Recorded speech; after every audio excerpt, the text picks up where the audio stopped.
السلام علیکم ورحمۃ جی عمر بھائی کچھ پوچھ وعلیکم لیا جائے السلام. جی جی. تو حدیثیں سنائیے گا. جی لاسٹ ٹائم کی نا. جی جی جی جی. ہمیشہ سچ بولے. علیکم بالصدق. ہم، اعمال کا دارومدار نیت پر ہے. انما الاعمال بالنیات. ہم، باقی آدھا ایمان ہے. الطہور شطر الایمان.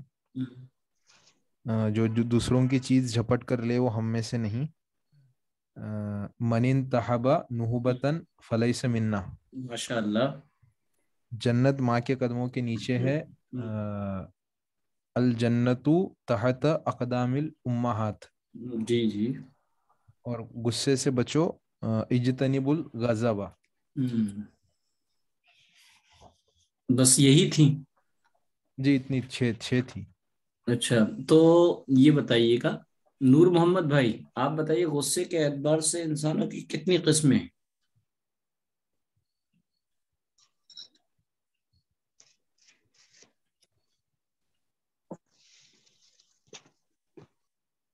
جی چار. یہ کون کون سی بتائیے، سب سے بیسٹ کوالٹی کون سی ہے جس کو پیارے آقا حضرت محمد مصطفیٰ صلی اللہ علیہ وسلم نے اچھا کہا؟ غصہ سب دیر میں آئے اور جلدی چلا جائے. ماشاء اللہ. اچھا ذکر اللہ بھائی، معاشرت سے متعلق کون سی حدیث تھی ابھی جو حدیثیں سنائی عمر بھائی نے؟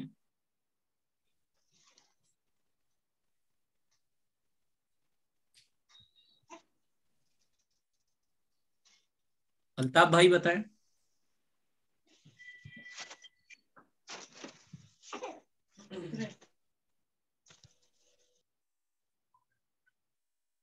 اچھا یہ بتائیے سجدے میں جانے کا کیا طریقہ ہے؟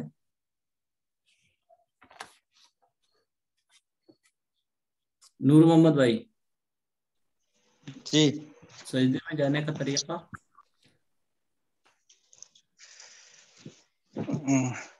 سب سے پہلے پیر گھٹنوں کو لے جائے. ہم، پھر دونوں ہاتھوں کو. ہم، پھر ناک کو. پھر پیشانی. دوسری چیز کیا تھی عمر بھائی بتائیں. جی تکبیر کہتے ہوئے سجدے میں جانا ہے. جی جی جی تکبیر کہتے ہیں. اچھا جی یہ تکبیر بتائیے کہتے ہیں. قوما کسے کہتے ہیں عمر بھائی؟ ان سے بول قوما لیجیے کہ آپ کی رکو سے کل جب اتنی ہم. کلاس ہوگی اور ہر بدھ کو ہوا کرے گی. ٹھیک ہے. ٹائم. ٹائم ہے ان کا. دونوں سجدے کے بیچ کوما کہتے ہیں نا. دونوں سجدے کے بیچ میں جو بیٹھتے. دونوں نہیں سجدوں نہیں کے اس کو بیچ میں جو جلسہ. بیٹھ. ہاں. اس کو جلسہ کہتے ہیں. قوما قوما قومے کا قوما تو حکم کیا رکو سے. ہے؟ جی جی. جی جی. رکو واجب ہے وہ. رکو واجب سے ہے. جو ہم. تو جی قومے میں کیا تو پڑھنا چاہیے کھڑے ہو کر مکمل؟ مکمل کھڑے ہونے کے بعد اگر ہم جماعت کے ساتھ ہے تو ربنا لک الحمد پڑھنا ہم، چاہیے. ہم، نہیں نہیں اگر انفرادی پڑھ رہے تو ربنا لک الحمد. اگر جماعت کے ساتھ ہے تو جب امام رکتے. صاحب سمیع اللہ. ہاں سمیع ہم، اللہ لمن حمید وہ کہیں گے تو ہم اٹھتے ہوئے ربنا لک الحمد کہیں گے. ماشاء اللہ. اچھا سیرت میں آ جائیں ہم. سیرت میں جی یہ پوچھ رہے تھے کہ اللہ کے رسول صلی اللہ علیہ وسلم نے کون سے سال کا نام عام الحزن رکھا؟ جس سال حضور صلی اللہ علیہ وسلم کے چچا اور ان کی وائف جوزا جو حضرت خدیجہ الکبریٰ دونوں کا انتقال ہو گیا تھا رضی اللہ تعالیٰ اچھا عنہ. اچھا. جی تو ابو طالب اور حضرت خدیجہ کے وفات کے بعد کیا ہوا؟ کھلم کھلا طور پہ جو ہے مشرکین مکہ جو ہے ستانے لگ گئے اور زیادہ تشدد کرنے لگ گئے. اچھا ماشاء اللہ. اچھا ایمان کے شعبہ جات کتنے ہیں ایمان کے؟ ایمان کے شعبے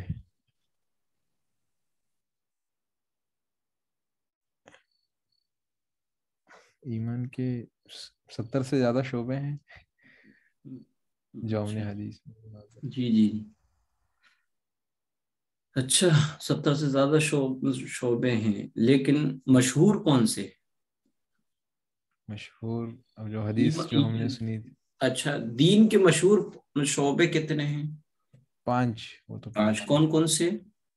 ایمانیات، اخلاقیات، عبادات، معاشرت اور معاملات۔ ماشاء اللہ۔ اچھا اور تو کچھ تھا نہیں، یہی پوچھا، یہی پڑھایا گیا تھا؟ جی جی جی اتنا بڑا تھا۔ اچھا تو چلیں اب کلاس شروع کرتے ہیں۔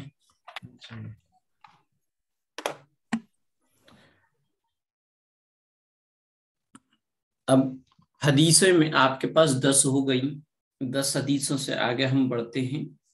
11ویں حدیث ایمانیات سے متعلق ہے، اور یہ تیسری حدیث ہے ایمانیات سے متعلق۔ پہلی حدیث تھی الدین یسر، دوسری حدیث تھی انما الاعمال بالنیات، اور تیسری حدیث ایمانیات سے متعلق، یعنی جن کا عقیدہ رکھنا ہے، جس پر یقین کرنا ہے۔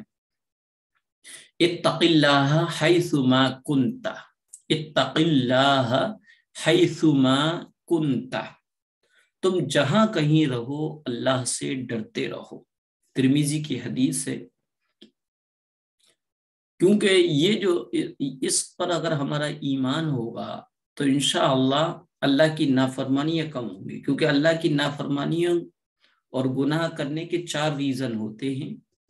سب سے پہلا ریزن یہ کہ کسی کو کچھ معلوم نہیں، حالانکہ اللہ تعالی دلوں کے بھیدوں کو اور دلوں کے رازوں کو، جس کو ابھی ہم نے لفظ کی صورت بھی نہیں دی ہوتی، اس کو بھی اللہ تعالی جانتا ہے۔ دوسرا ریزن یہ ہوتا ہے کوئی میرے پاس نہیں تھا، جس کا تھا ڈر وہ نہیں ہے گھر، اب جو چاہے کر۔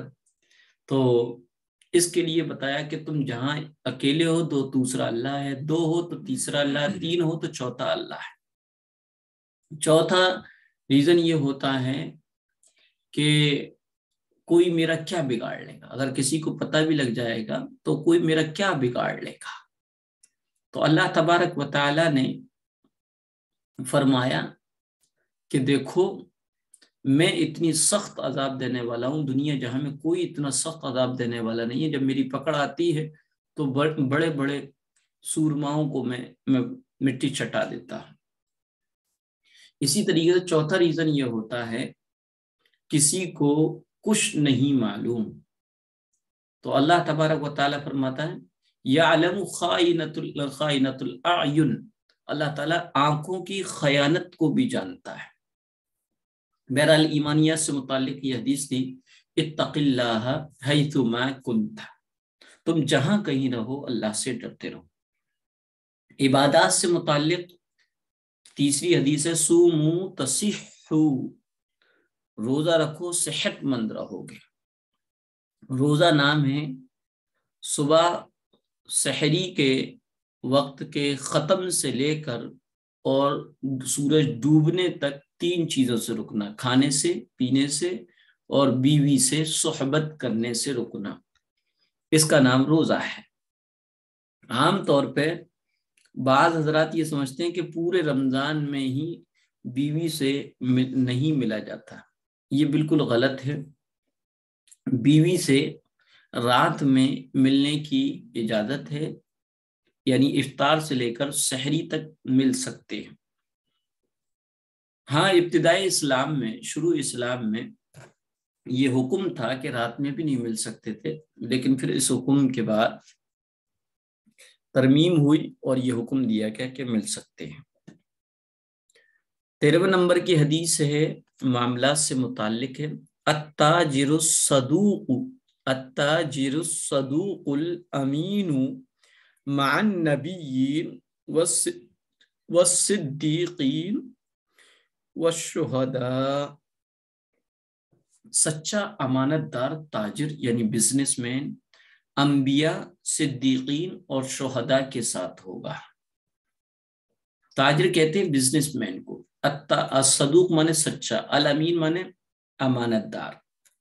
تو التاجر الصدوق الامین، مع کے معنی ساتھ کے آتے ہیں، جیسے انگریزی میں ود کے آتے کے، مع النبیین والصدیقین والشہداء، سچا امانت دار تاجر بزنس میں انبیاء، صدیقین اور شہداء کے ساتھ ہوگا۔ ترمذی کی حدیث ہے، حدیث نمبر 14 معاشرت سے متعلق ہے۔ رضا الربی فی رضا الوالد، رضا الربی فی رضا الوالدی، ترمذی کی حدیث ہے، اللہ تعالیٰ کی خوشی والد کی خوشی میں ہے۔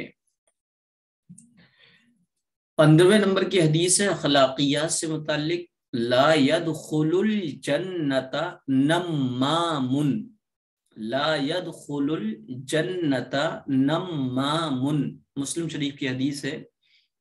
نمام کہتے ہیں چغل خور کو، چغل خور جنت میں داخل نہیں ہوگا۔ حدیث نمبر 16 ہے ایمانیات سے متعلق، لا تقوم الساعۃ علی احد یقول اللہ اللہ، لا تقوم الساعۃ علی احد یقول اللہ اللہ۔ ترجمہ، کسی ایسے شخص کے ہوتے ہوئے قیامت نہیں آ سکتی جو اللہ اللہ کہتا، یعنی دنیا کو یہ ختم نہیں کیا جائے گا جب تک اس دنیا پر کوئی بھی بندہ اللہ اللہ کہنے والا ہے۔ یہ آپ کے پاس 16 حدیثیں ہو گئیں تقریباً۔ یہ جو ہیں اس کو آپ کو یاد رکھنا ہے، صرف سننا نہیں، سنتے تو ہم بہت ساری چیز رکھتے، لیکن اگر آپ اس کو یاد رکھیں گے تو انشاءاللہ اس کا بہت بڑا فائدہ یہ ہوگا کہ اللہ تعالیٰ فقیہ بنا کر اٹھائے گا۔ دوسرا، رسول اللہ صلی اللہ علیہ وسلم کی ہمیں سفارش حاصل ہو جائے گی۔ اب ہم آتے ہیں نماز کے مسائل میں۔ سجدے کا طریقہ، دونوں ہاتھوں کے درمیان سجدہ کرنا، یہ دونوں ہاتھوں کے درمیان سجدہ کرنا پہلی سنت۔ دوسری، سجدے میں ناک اور پیشانی دونوں زمین پر رکھنا، ناک اور پیشانی دونوں زمین پر رکھنا۔ سجدے میں پیٹ کو رانوں سے علیحدہ کرنا۔ اور چوتھا نمبر ہے پہلوؤں کو بازوؤں سے الگ رکھنا، یہ پہلو کہلاتا ہے، یہ بازو کہلاتا ہے، یہ حصہ اس سے علیحدہ رکھنا ہے۔ چھٹی سنت ہے سجدے میں کم از کم 3 مرتبہ سبحان ربی الاعلی پڑھنا۔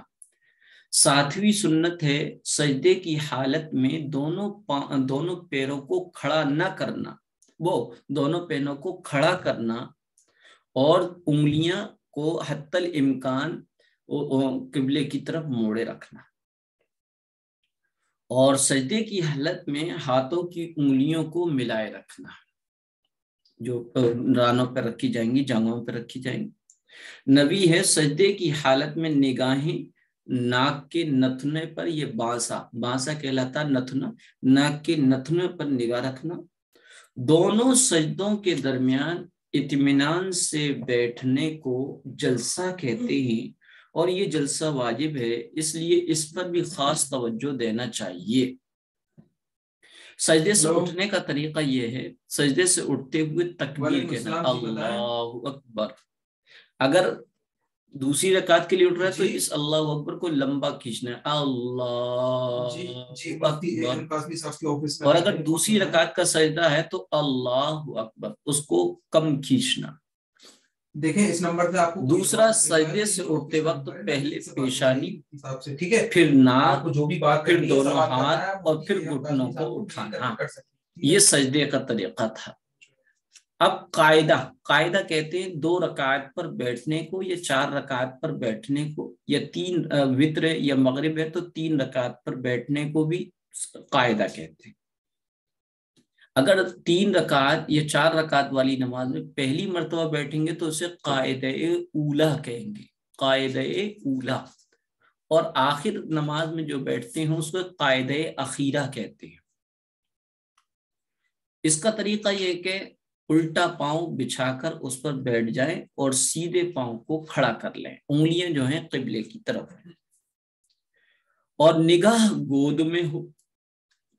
قاعدے میں التحیات پڑھنا اور چوتھی سنت ہے تشہد میں بیچ کی انگلی اور انگوٹھے سے حلقہ بنا لینا، سرکل بنا لینا، اور چھوٹی انگلی اور اس کے بعد والی انگلی کو بند کر لینا، یہ حلقہ بنا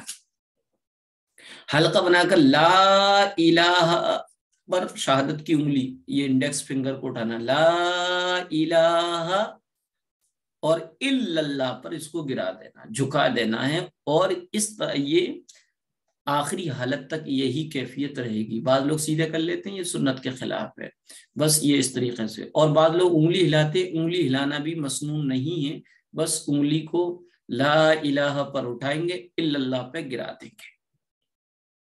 قاعدہ اخیرہ میں اگر قاعدہ اخیرہ ہے تو اس میں درود شریف پڑھنا، اور اگر قاعدہ اولا تو التحیات مکمل ہوتے ہی کھڑے ہو جانا۔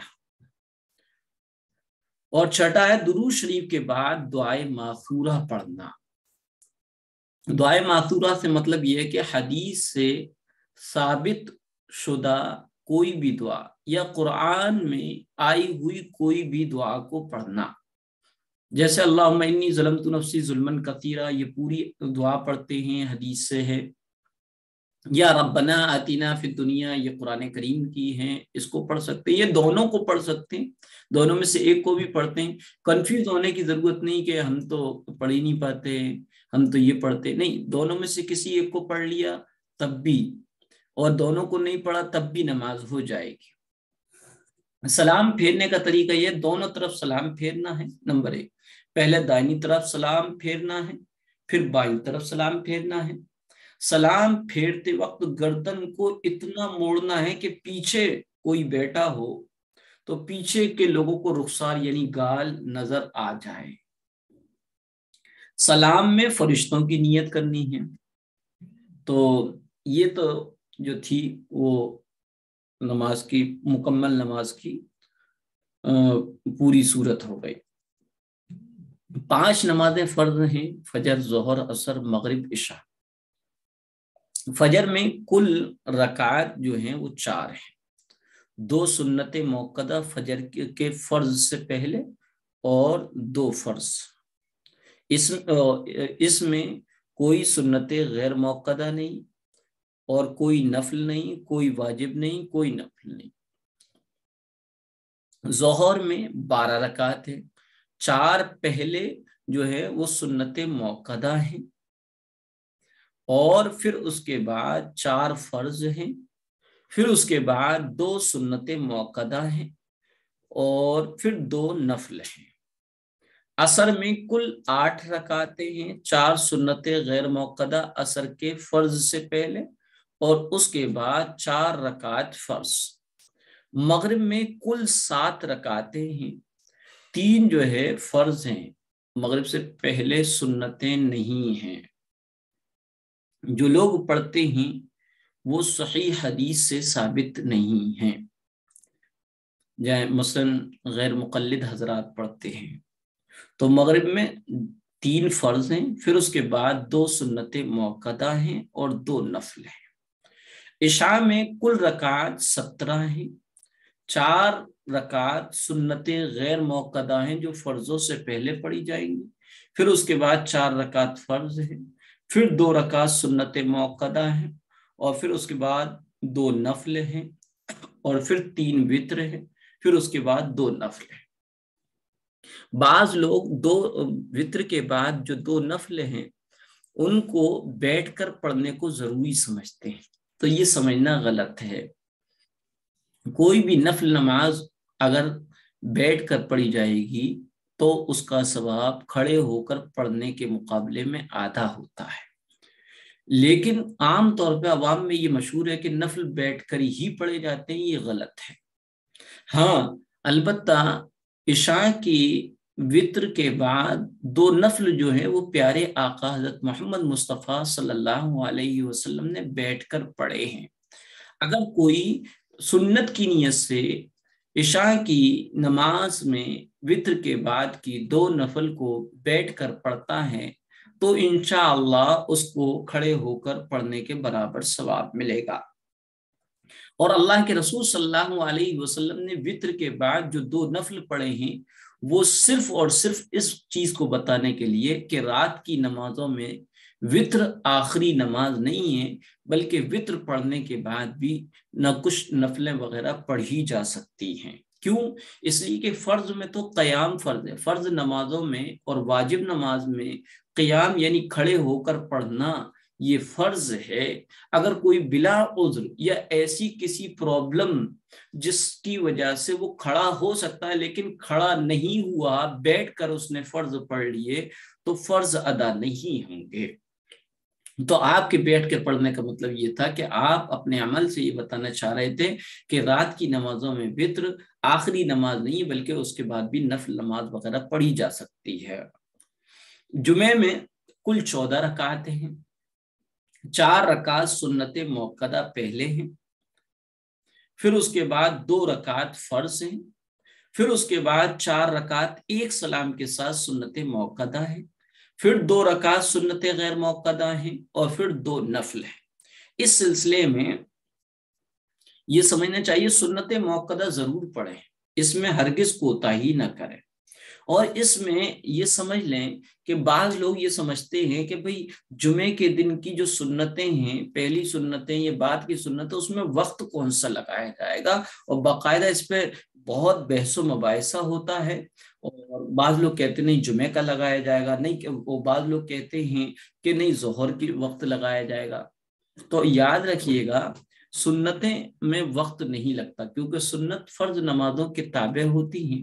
اگر کوئی وقت لگانا چاہے تو کوئی ظہر لگا لے، ظہر کے معنی دوپہر کے آتے ہیں، جیسے نون کے معنی نون کے معنی دوپہر کے آتے ہیں انگریزی میں، ایسی ہی ظہر کے معنی بھی دوپہر کے آتے ہیں۔ لیکن اگر یہ سمجھنا کہ وقت لگانا ضروری ہے تو یہ غلط فہمی ہے۔ وقت لگانا سنتوں کے ساتھ ضروری نہیں ہے، بلکہ مطلق نیت یہ کریں گے، چاہے نیت اصل دل کے ارادے کا نام ہے، یہ کریں گے کہ نیت کرتا ہوں میں 4 رکعت سنت، منہ میرا قبلے کی طرف، یہ آلریڈی ہوتا ہے، کہنے کی ضرورت نہیں ہے۔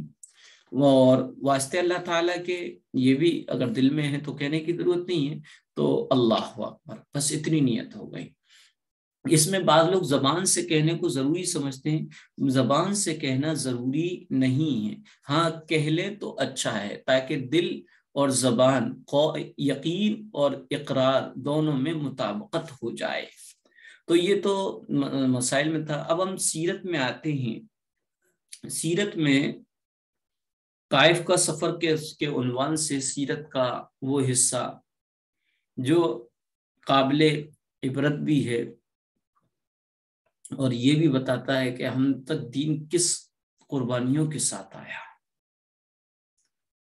مکہ سے تقریباً 50 میل جو ہے ایک اصطلاح ہے، جیسے کلومیٹر ہے، ایسے ہی پہلے میل چلا کرتے تھے۔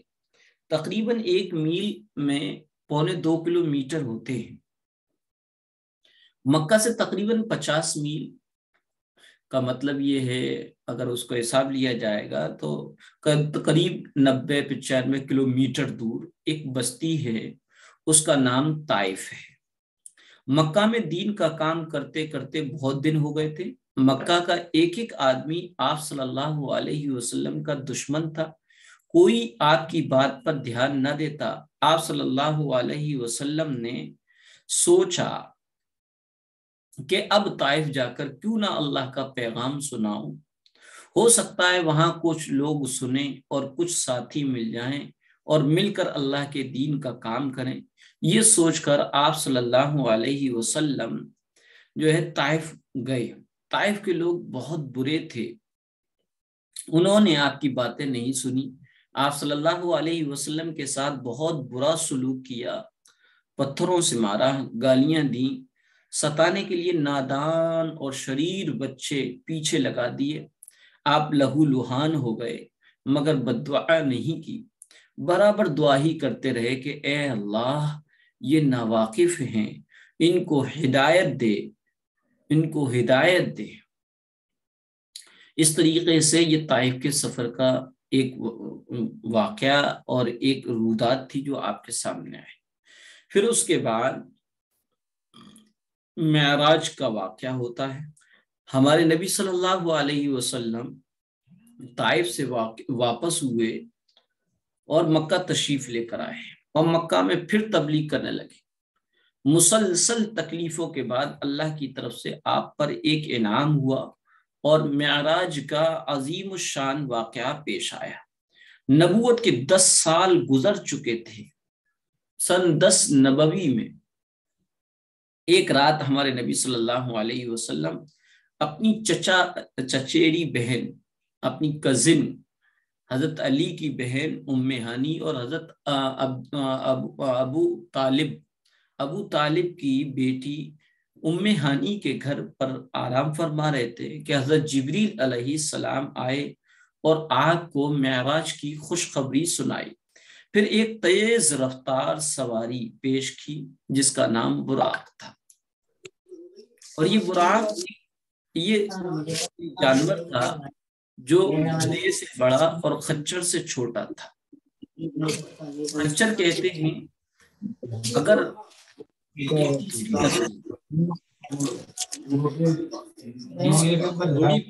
اگر گدھے کو چڑھا دیا جائے تو اس سلسلے میں جو بچہ ہوتا ہے وہ گھوڑے سے مشابہت رکھتا ہے، اور کچھ جو ہے گدھے سے اور گھوڑے سے جسامت میں کم ہوتا ہے، اسے خچر کہتے ہیں۔ بہرحال یہ ایک براق جانور تھا جو گدھے سے بڑا اور گھوڑے سے چھوٹا خچر کی طرح تھا اور سفید تھا۔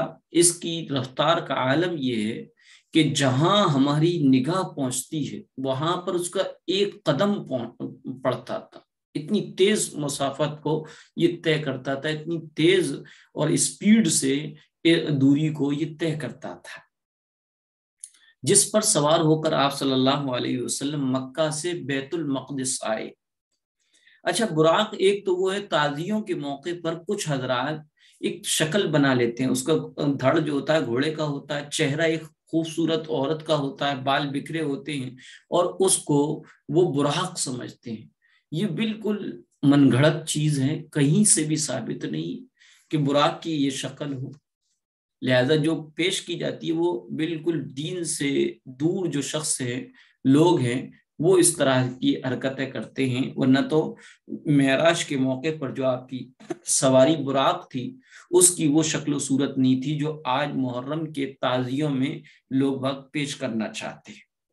بہرحال براق پر سوار ہو کر آپ مکہ سے بیت المقدس آئے اور وہاں سے 7 آسمانوں کا سفر کیا، جنت و جہنم کو دیکھا، مشاہدہ کیا اور پھر اللہ کے دربار میں حاضر ہوئے۔ وہاں آپ صلی اللہ علیہ وسلم کو 5 نمازوں کا تحفہ ملا۔